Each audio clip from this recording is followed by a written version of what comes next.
Hello friends, welcome to my YouTube channel. तो बढ़ते हैं आज की कहानी की ओर। दोस्तों, वो कहते हैं ना, किस्मत में लिखा हो तो ज़रूर होगा।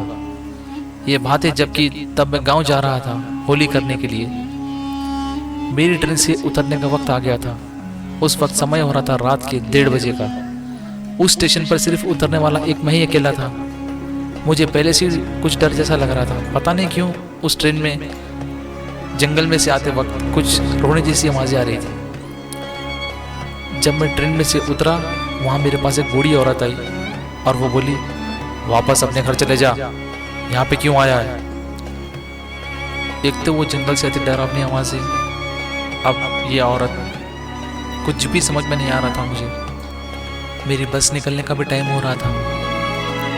जैसे मैं स्टेशन के बाहर गया, मुझे वहाँ कुछ लोग दिखे और एक चाय की दुकान दिखी जहाँ पे लोग चाय पी रहे थे।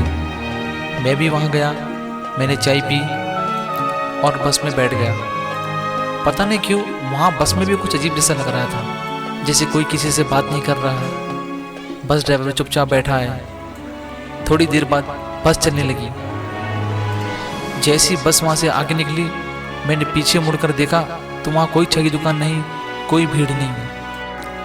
मेरी तो कुछ भी समझ में नहीं आ रहा था कि मेरे साथ आज हो क्या रहा है। इतने में वो बूढ़ी औरत फिर से बस में दिखी और वो बोली, मैंने तुझे मना किया था कि यहाँ मत आ, वापस चले जा, लेकिन तूने मेरी बात नहीं मानी। ये बस अब कहीं नहीं रुकेगी। बचना चाहता है तो मेरी बात सुन। आगे रास्ते में ये बस थोड़ी धीमी होगी, वहाँ पे तुझे एक मंदिर दिखेगा। जैसे ये बस धीमी होगी, वहाँ पे तो कूद जाना। फिर मैं बैठ करके बस धीमी होने का इंतजार करने लगा। जैसी बस धीमी हुई, मुझे कुछ एक चमकती हुई रोशनी दिखी।